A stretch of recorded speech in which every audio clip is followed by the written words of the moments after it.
Hello everyone, welcome to success with Rai academy. 15 November 2021 के दैनिक जागरण के राष्ट्रीय संस्करण को आज के इस वीडियो में हम डिस्कस करेंगे। तो चलिए वीडियो को शुरू करते हैं।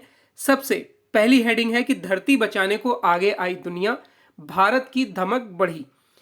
देखिए, जो ब्रिटेन के ग्लासगो में COP26 का सम्मेलन चल रहा है, वो निर्धारित जो उसका समय था 12 नवंबर, उससे वो एक दिन एक्सटेंड हो गया है, यानी कि 13 नवंबर तक ये सम्मेलन चला है। और इसमें कई चीज़ों की सहमति बनी है, जैसे कि जीवाश्म ईंधन को किस तरीके से चरणबद्ध तरीके से बंद किया जाए, कम किया जाए, इस पर सबसे ज़्यादा फोकस किया गया है, जिसमें कई देशों ने भारत का समर्थन भी किया है और कईयों ने आपत्तियां भी जताई हैं। आपत्ति जताने वालों में सबसे जो आगे देश रहे हैं वो आप कह सकते हैं कि विकासशील देश रहे हैं, जो भारत की तरह ही विकासशील हैं, लेकिन भारत से भी कहीं ना कहीं कमजोर तबका रखते हैं।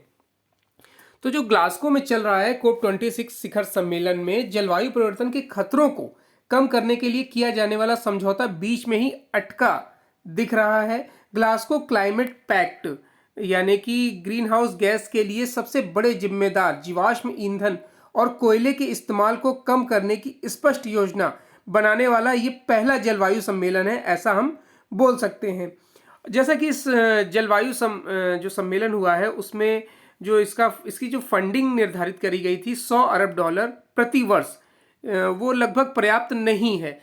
कई देश ऐसा मानते हैं कि जितना ये फंडिंग की जा रही है उतना पर्याप्त नहीं है। देखिए, जलवायु परिवर्तन पर अंतर सरकारी पैनल यानी कि IPCC का अनुमान है कि 2035 तक अकेले ऊर्जा क्षेत्र के लिए सालाना 2.4 ट्रिलियन डॉलर की जरूरत है, ताकि विनाशकारी जो परिणामों को रोकने के लिए वैश्विक तापमान में इजाफा जो है वो 1.5 डिग्री, ये देखिए यहां पर भी लिखा हुआ है, इसको सीमित किया जाए और इस सीमित किया जाए या फिर इससे नीचे लाया जाए। निष्क्रियता की कीमत अधिक है और आजीविका दांव पर है। फसल खराब होने, पानी की कमी और प्रमुख शहरों में प्रदूषण के कारण खराब स्वास्थ्य जैसे परिणाम अब सामने आ रहे हैं। और इसमें यह भी बताया जा रहा है कि किन देशों के पास है अधिक क्षमता।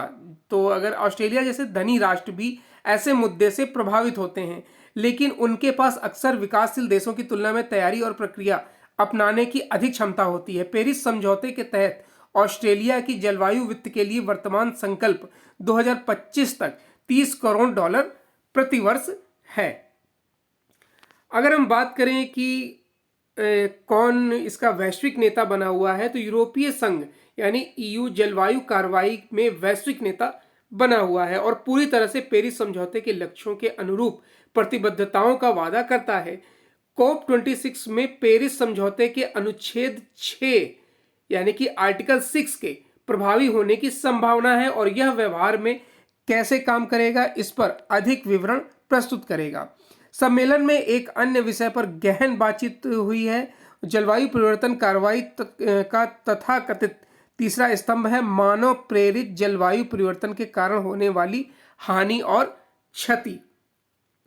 तो इसमें कुछ इंपॉर्टेंट पॉइंट्स भी हैं, जैसे कि वनों की रक्षा, अक्षय ऊर्जा संबंधी सुविधाओं के निर्माण, जलवायु परिवर्तन से निपटने के लिए परियोजनाएं चलाई जाएंगी। जो सम्मेलन हुआ है उसमें जो फिल्टर होके बातें आ रही हैं। विकासशील देशों को 2025 तक अक्षय ऊर्जा को अपनाने के लिए लक्षित सहायता प्रदान की जाएगी। 2015 के पेरिस समझौते के अनुच्छेद 6 को लागू किया जाएगा, जो यह बताता है कि विभिन्न देश कैसे कार्बन उत्सर्जन में कमी ला सकते हैं। नेक्स्ट है कि CBI और ED यानी कि इन्फोर्समेंट डायरेक्टरेट निदेशक का बढ़ा कार्यकाल।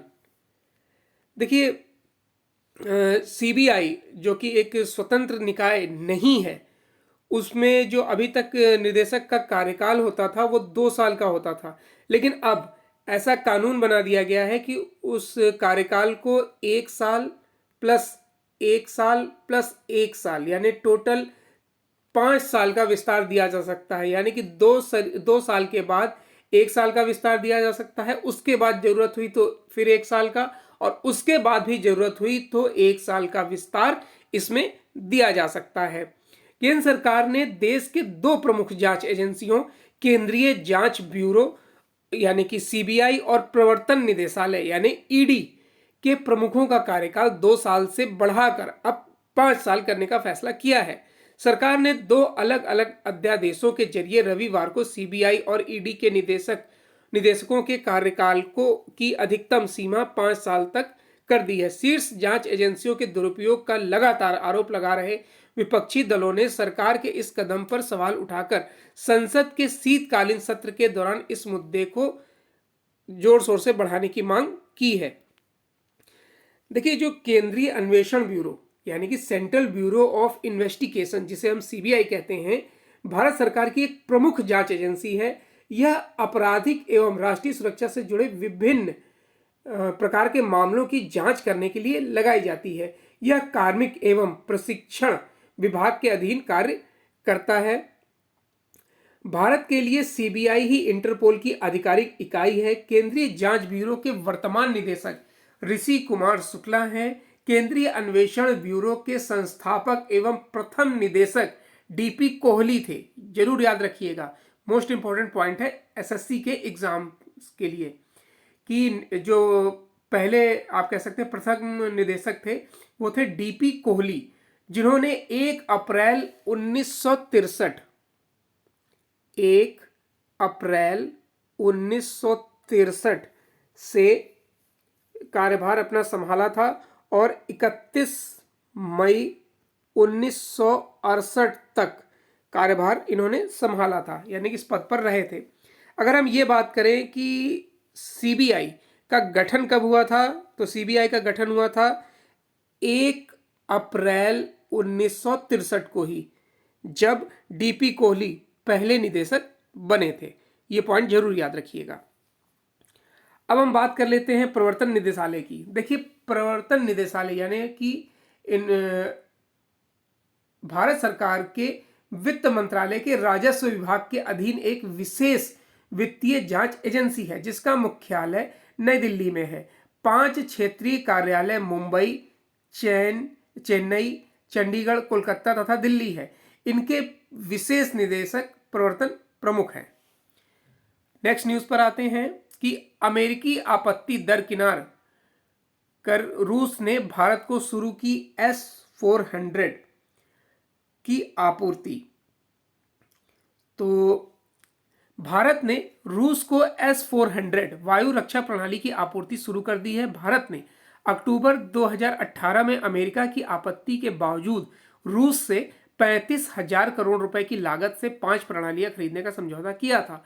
रूस के federal service for military technical cooperation के निदेशक दमित्री सुगाएव ने स्पुतनिक न्यूज को बताया कि S-400 वायु रक्षा प्रणाली की भारत को आपूर्ति शुरू हो गई है और यह निर्धारित कार्यक्रम के मुताबिक जारी है। इस साल के अंत तक भारत को पहली प्रणाली मिल जाएगी। FSMTC रूस सरकार का प्रमुख रक्षा निर्यात नियंत्रण संगठन है। बताते हैं कि इस प्रणाली के कुछ कलपुर्जे भारत पहुंचना शुरू हो गए हैं और अभी इसके प्रमुख हिस्सों का आना बाकी है। S-400 को रूस की सबसे आधुनिक लंबी दूरी की सतह से हवा में मार करने वाली मिसाइलों की रक्षा प्रणाली माना जाता है। खास बात यह है कि यह आपूर्ति ऐसे समय शुरू हुई है जब दोनों देश रूसी राष्ट्रपति व्लादिमीर पुतिन की 6 दिसंबर को भारत यात्रा की तैयारी कर रहे हैं। यह कोरोना महामारी शुरू होने के बाद पुतिन की पहली विदेश यात्रा होगी। नेक्स्ट न्यूज है कि न्यूजीलैंड को हराकर पहली बार T20 चैंपियन बना ऑस्ट्रेलिया। ऑस्ट्रेलिया रविवार को दुबई में T20 विश्व कप फाइनल में न्यूजीलैंड को 8 विकेट से हराकर सबसे छोटे फॉर्मेट का पहली बार विश्व चैंपियन बना है। इसी के साथ न्यूजीलैंड का पहली बार विश्व कप जीतने का सपना एक बार फिर टूट गया। न्यूजीलैंड 2015 और 2019 वनडे विश्व कप के फाइनल के बाद इस T20 विश्व कप के फाइनल में पहुंचा था, लेकिन उसे 2 बार ऑस्ट्रेलिया से और 1 बार इंग्लैंड से हार का सामना करना पड़ा। हालांकि उसने इसी साल भारत को हराकर पहला विश्व टेस्ट चैंपियनशिप फाइनल जीता था। नेक्स्ट न्यूज है, सरकार ने कई कंपनियों के साथ रक्षा सौदे पर लगाई है रोक। रक्षा मंत्रालय ने रविवार को उन कंपनियों की एक नई सूची जारी की है जिनके साथ रक्षा सौदे को निलंबित कर दिया गया है। या रोक दिया गया है या खरीद को प्रतिबंधित कर दिया गया है। इटली की अगस्ता वेस्टलैंड और उसकी मूल कंपनी लियोनार्डो एसपीए को इस सूची से बाहर रखा गया है। रक्षा मंत्रालय ने इस महीने की शुरुआत में शर्तों के साथ इन दोनों कंपनियों से प्रतिबंध हटा लिया था। रक्षा मंत्रालय की तरफ इसी सूची में कुल 23 कंपनियों के नाम हैं। समाचार एजेंसी IANS के मुताबिक इनमें से 6 कंपनियों के साथ सौदे पर रोक लगाई गई है, जिसमें Singapore technology, kinetic limited, Israel सैन्य उद्योग लिमिटेड, TS किसान company private limited, Delhi RK mission tools और लुधियाना जैसे कई नाम है। इसके अलावा 15 कंपनियों के साथ सौदे को निलंबित या होल्ड की श्रेणी में रखा गया है। जिन कंपनियों के साथ सौदे को निलंबित किया गया है उनमें IDS ट्यूनीशिया, IDS मॉरिशस जैसी कई कंपनियां शामिल हैं। सैन्य सहयोग को मजबूती देने सेना प्रमुख इजराइल दौरे पर रवाना। वैश्विक सुरक्षा और रणनीति के बदले परिदृश्य में भारत और इजराइल के सैन्य संबंधों को मजबूती देने के लिए थल सेना प्रमुख जनरल MM नरवाने 5 दिन की इजराइल यात्रा पर रवाना हो गए हैं। सेना प्रमुख के तौर पर उनकी यह पहली इजराइल यात्रा है। अफगानिस्तान पर तालिबान के कब्जे के बाद इस पूरे क्षेत्र में बढ़ी सुरक्षा चुनौतियों और खतरों के साथ पश्चिम एशिया के देशों के साथ भारत के करीबी रिश्तों के मद्देनजर उनकी यह यात्रा महत्वपूर्ण है।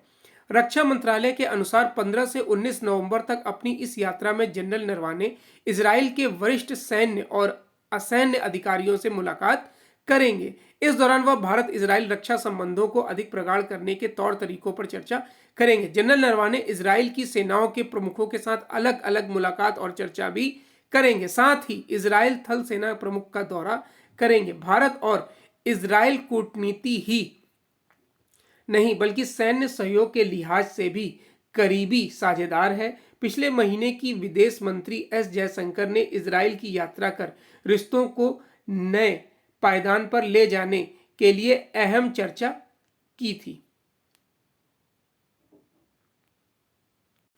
नेक्स्ट पेज है हमारा एडिटोरियल पेज। एडिटोरियल पेज में पहला आर्टिकल है जनजातीय गौरव के लिए प्रतिबद्ध देश, और ये आर्टिकल लिखा है केंद्रीय जनजातीय कार्य मंत्री अर्जुन मुंडा ने। तो कहीं ना कहीं एक तरफा आर्टिकल आप मान सकते हैं, क्योंकि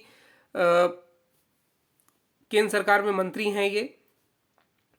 तो फिर भी देख लेते हैं आर्टिकल को कि भारत दुनिया का एक अनूठा देश है जहां 700 से अधिक जनजातीय समुदाय निवास करते हैं। देखिए जनजाति क्या होता है। देखिए जनजाति वह सामाजिक समुदाय है जो राज्य के विकास के पूर्व अस्तित्व में था या जो अब भी राज्य के बाहर है। जनजाति वास्तव में भारत के आदिवासियों के लिए इस्तेमाल होने वाला एक वैधानिक पद है। भारत के संविधान में अनुसूचित जनजाति पद का प्रयोग हुआ है और इसके लिए विशेष प्रावधान लागू किए गए हैं। अगर हम बात करें कि कौन कौन सी जनजाति आती हैं, तो कछार में वर्मान, देवरी, होजाई, कचहरी, सोनवाल, लालूंग, मेच, मीरी, राजा मतलब राभा, ऐसी कई जनजातियां हैं जो प्रमुख हैं। जनजातीय लोग मुख्यतः वन क्षेत्रों में प्राकृतिक सद्भाव के साथ रहते हैं। औपनिवेश शासन की स्थापना के दौरान ब्रिटिश राज ने देश के विभिन्न समुदायों की स्वायत्तता के साथ साथ उनके अधिकारों और रीति रिवाजों का अतिक्रमण करने वाली नीतियों की शुरुआत की। इसमें उन जनजातीय समुदायों में विशेष रूप से जबरदस्त आक्रोश पैदा हुआ जिन्होंने प्राचीन काल से अपनी स्वतंत्रता और विशिष्ट परंपराओं, सामाजिक प्रथाओं और आर्थिक प्रणालियों को संरक्षित रखा था। जल निकायों सहित संपूर्ण वन जनजातीय अर्थव्यवस्था का मुख्य आधार था। ब्रिटिश नीतियों ने पारंपरिक भूमि उपयोग प्रणाली को तहस नहस कर दिया, जिन्होंने जमींदारों का एक वर्ग तैयार किया और उन्हें जनजातीय क्षेत्रों में भी जमीन पर अधिकार दे दिया। पारंपरिक भूमि व्यवस्था को काश्तकारी व्यवस्था में बदल दिया गया। इससे जनजातीय समुदाय असहाय काश्तकार या बटाईदार बनने पर मजबूर हो गया। अन्यायपूर्ण प्रणाली द्वारा करों को लागू करने तथा पारंपरिक जीविका को प्रतिबंधित करने के साथ कठोर औपनिवेशिक पुलिस प्रशासन द्वारा वसूली और साहूकारों के शोषण ने आक्रोश को और गहरा किया। बिरसा मुंडा सही अर्थों में एक स्वतंत्रता सेनानी थे, जिन्होंने ब्रिटिश औपनिवेशिक सरकार की शोषणकारी व्यवस्था के खिलाफ बहादुरी से संघर्ष किया। उन्होंने जनजातियों के बीच उलगुलान यानी कि विद्रोह का आह्वान करते हुए आदिवासी आंदोलन को संचालित किया। प्रधानमंत्री नरेंद्र मोदी 15 अगस्त 2016 को स्वतंत्रता संग्राम में जनजातीय समुदाय के बहादुर सेनानियों की स्मृति में देश के विभिन्न हिस्सों में स्थायी समर्पित संग्रहालयों के निर्माण की बात कर रहे थे, ताकि आने वाली पीढ़ी उनके बलिदान के बारे में जान सकें। इस किस्म का सबसे पहले बनकर तैयार होने वाला संग्रहालय रांची का बिरसा मुंडा स्वतंत्रता सेनानी संग्रहालय है, जिसका उद्घाटन प्रधानमंत्री नरेंद्र मोदी द्वारा किया जाएगा।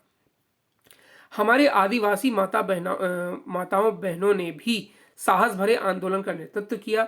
रानी कौंडिन्यलु, फूलो एवं झानो मुर्म, हेलना लेप्चा एवं पुतली माया तमांग के योगदान आने वाली पीढ़ियों को प्रेरित करते रहेंगे। नेक्स्ट है आर्टिकल, जवाबदेही से भागते गैर सरकारी संगठन। गैर सरकारी संगठन मतलब एनजीओ। तो और ये आर्टिकल सबसे पहले देख लेते किसने लिखा है। ये आर्टिकल लिखा है लोकनीति मामलों के जानकार अजय खेमरिया द्वारा। तो इस आर्टिकल में क्या बताया गया है, एनजीओ के बारे में फोकस किया गया है। तो सबसे पहले हम एनजीओ के बारे में जान लेते हैं कि गैर सरकारी संगठन होता है ये, और एनजीओ का मतलब होता है कि ऐसे गैर सरकारी संगठन जो ना तो सरकार का हिस्सा है और ना ही पारंपरिक लाभ का व्यवसाय। यह गैर लाभकारी व्यवसाय है जो बुजुर्ग, गरीब, असहाय बच्चों और पर्यावरण इत्यादि के संबंध में समस्याओं को हल करने के लिए एक संगठन बनाया जाता है। यानी कि इसका किसी लाभ से मतलब नहीं होता है, पैसे के लिए नहीं होता है, ये सामाजिक सेवा के लिए बनाया जाता है। आज अगर हम देखें तो देश में बहुत से गरीब और बेसहारा लोग हैं जो गरीबी और उत्पीड़न का शिकार हैं। वही आज के दौर में जहां इंसानियत शायद ही बची हुई होगी, उन्हीं में से एनजीओ ऑर्गेनाइजेशन किसी फरिश्ते से कम नहीं होते हैं, जो अपने लाभ के बारे में बिना सोचे इन लोगों की मदद करते हैं। तो एनजीओ के बारे में आपको डिटेल से पता चल गया होगा कि एनजीओ होता क्या है। देखिए, बीते दिनों सुप्रीम कोर्ट ने भारत में सक्रिय कुछ बड़े एनजीओ के सुगठित तंत्र को बड़ा झटका देते हुए FCRA कानून पर अपनी जो राय व्यक्त की थी वह बहुत ही महत्वपूर्ण है। विदेशी चंदे से भारत की संप्रभुता और अखंडता को चुनौती देने वालों के लिए सुप्रीम कोर्ट का यह रवैया निराश करने वाला है। सुप्रीम कोर्ट को तय करना है कि विदेशी योगदान अधिनियम 2010 में संशोधन कर बनाए गए नए विदेशी योगदान संशोधन अधिनियम 2020 में हुए परिवर्तन संवैधानिक हैं या नहीं। तो यहां पर एक टर्म आया है FCRA। तो सबसे पहले हम ये जानते हैं कि FCRA क्या होता है। FCRA का फुल फॉर्म जान लेते हैं पहले। इसका फुल फॉर्म होता है foreign contribution regulation act. F देखिए लिख कर बता देता हूं। F का मतलब होता है फॉरेन, C का मतलब होता है कंट्रीब्यूशन, R का मतलब होता है रेगुलेशन और A का मतलब होता है एक्ट। FCRA का ये फुल फॉर्म होता है। जिस एनजीओ या समाज सेवी संस्था को यह अंशदान प्राप्त हो जाता है तो वह विदेशी अंशदान भी प्राप्त कर सकते हैं। एक निश्चित सांस्कृतिक, आर्थिक, शैक्षणिक, धार्मिक या सामाजिक कार्यक्रम होने FCRA 2010 की धारा 3 में वर्णित उनके बहिष्कार के साथ धारा 2(1)(m) के रूप में परिभाषित एक व्यक्ति पूर्व केंद्रीय सरकार की अनुमति के या खुद ही केंद्र सरकार के साथ जुड़ सकता है। FCRA एक प्रकार से सहायता प्राप्त करने वाली संस्था है जिसके तहत कोई समाज सेवा संस्था या एनजीओ विदेश से वित्तीय सहयोग या अनुदान लेने का काम कर सकता है। इसके साथ ही ये अनुदान सामाजिक कार्य और राष्ट्र हित में ही इस्तेमाल किया जाना आवश्यक होता है। इससे लोगों को बहुत अधिक लाभ होता है और सुविधा प्राप्त हो जाती है। सुप्रीम कोर्ट ने इस मामले की सुनवाई के दौरान कहा कि यह सुनिश्चित करने की जरूरत है कि विदेशों से धन प्राप्त करने वाले गैर सरकारी संगठनों ने उस धन का दुरुपयोग नहीं किया है और इसका इस्तेमाल केवल उस उद्देश्य से किया गया है जिन उद्देश्यों के लिए फंड लिया गया है। केंद्र सरकार को यह सुनिश्चित करना चाहिए कि विदेशी फंड प्राप्त करने वाले गैर सरकारी संगठनों द्वारा धन का दुरुपयोग नहीं किया जाएगा, अन्यथा FCRA का उद्देश्य हल नहीं होगा। केंद्र सरकार ने दलील पेश करते हुए कहा कि अगर विदेशी योगदान अनियंत्रित हुआ तो राष्ट्र की संप्रभुता के लिए विनाशकारी परिणाम हो सकते हैं।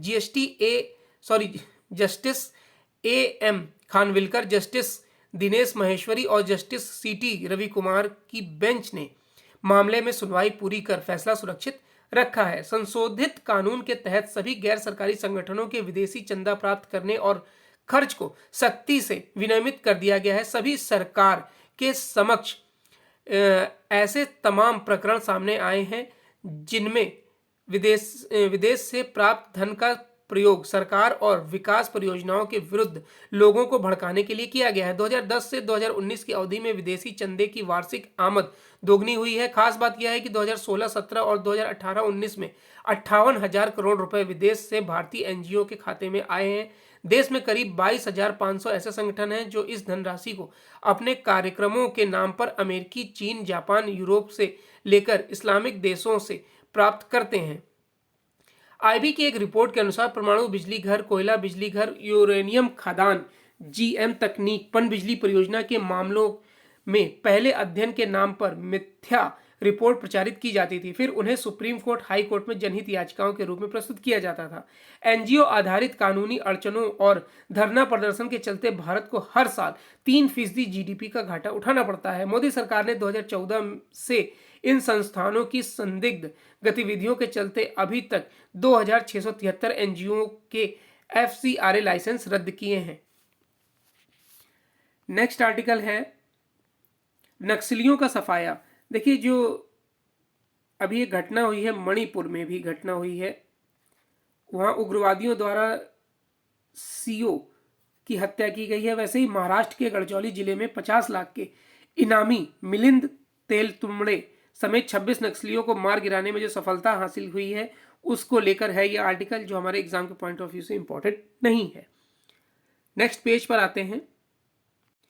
नेक्स्ट आर्टिकल है निर्यात में ऐतिहासिक ऊंचाई की राह पर देश। ये बिजनेस पेज की पहली न्यूज है।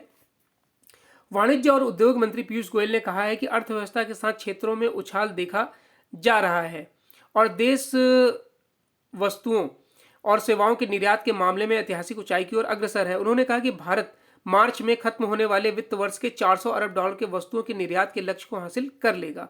इसके अलावा 150 अरब डॉलर की सेवाओं के निर्यात को भी हासिल करने का विश्वास भी जताया है। राजधानी दिल्ली के प्रगति मैदान में आयोजित भारत अंतर्राष्ट्रीय व्यापार मेले का उद्घाटन करते हुए गोयल ने कहा कि देश में चालू वित्त वर्ष के पहले 4 माह में 27 अरब डॉलर का रिकॉर्ड एफडीआई आया है। यह पिछले साल की तुलना में 62% अधिक है। गोयल ने कहा कि आज दुनिया भारत को वैश्विक सप्लाई चेन में एक भरोसेमंद भागीदार के तौर पर देख रहा है। लॉकडाउन के बावजूद भारत ने वैश्विक समुदाय को सेवा देने में कोई चूक नहीं की है। भारत सरकार दुनिया का सबसे बड़ा टीकाकरण अभियान चला रही है। अभी तक टीके की 110 करोड़ खुराक दी जा चुकी है। अगले साल टीके की 500 करोड़ खुराक का उत्पादन किया जाएगा। नेक्स्ट न्यूज है सौर सेल मैन्युफैक्चरिंग में बढ़ेगा पीएलआई का दायरा। सरकार घरेलू और सेल और मॉड्यूल मैन्युफैक्चरिंग के लिए उत्पादन आधारित प्रोत्साहन यानी पीएलआई योजना के तहत वित्त पोषण बढ़ाकर 24,000 करोड़ रुपए करेगी। अभी यह राशि 4,500 करोड़ रुपए है। केंद्रीय कैबिनेट द्वारा मंजूर पीएलआई योजना का मकसद बिजली जैसे रणनीतिक क्षेत्रों में आयात पर निर्भरता को कम करना है। बिजली और नवीन तथा नवीकरणीय ऊर्जा मंत्री आरके सिंह ने कहा कि हम सोलर सेल और मॉड्यूल्स के लिए 4,500 करोड़ रुपए की पीएलआई योजना लेकर आए हैं। हमने बोलियां आमंत्रित की हैं और हमें सौर उपकरणों के लिए 54,500 मेगावाट क्षमता हासिल है। हमें सरकार से इस योजना के तहत 19,000 करोड़ रुपए और देने को कहा है। सैद्धांतिक रूप से इसे मंजूरी मिल चुकी है। अब हमारे पास 24,000 करोड़ रुपए की पीएलआई योजना है। हम सौर उपकरणों का निर्यात करेंगे। उन्होंने बताया कि फिलहाल देश में सौर मॉड्यूल मैन्युफैक्चरिंग क्षमता 8,800 मेगावाट की है, जबकि सौर सेल की मैन्युफैक्चरिंग क्षमता 2,500 मेगावाट है। इस साल अप्रैल में कैबिनेट ने सौर पीवी मॉड्यूल्स के घरेलू मैन्युफैक्चरिंग को प्रोत्साहन देने के लिए 4,500 करोड़ रुपए की पीएलआई योजना को मंजूरी दी थी। नेक्स्ट पेज है हमारा इंटरनेशनल पेज। इंटरनेशनल पेज में एक न्यूज़ है हमारे लिए कि कोविड दौर में दुबई का एयर शो पहले ही दिन अरबों डॉलर के सौदे। दुबई का द्विवार्षिक एयर शो रविवार को शुरू हो गया। बीते करीब 2 वर्षों में दुनिया के उड्डयन उद्योग पर कोविड महामारी की काली छाया रही है, लेकिन अब उससे उभरने के संकेत दिख रहे हैं। हमेशा की तरह इस बार भी बोइंग और एयर बस की दूरी दमखम से इस आयोजन में शिरकत कर रही हैं। दोनों की नज़र खाड़ी देशों की एयरलाइंस कंपनियों पर है। दोनों इन एयरलाइंस कंपनियों को आकर्षित करने का कोई मौका नहीं छोड़ रही हैं। 5 दिनों के इस आयोजन में अरबों डॉलर के सौदे की उम्मीद है, लेकिन यह भी माना जा रहा है कि यह व्यापारिक आयोजन पहले जैसा नहीं होगा, क्योंकि महामारी के चलते पिछले 1.5 साल से हवाई यात्राएं बाधित हैं। वैश्विक आपूर्ति व्यवस्था बाधित है। इसका असर विमान निर्माण के कार्य पर पड़ रहा है।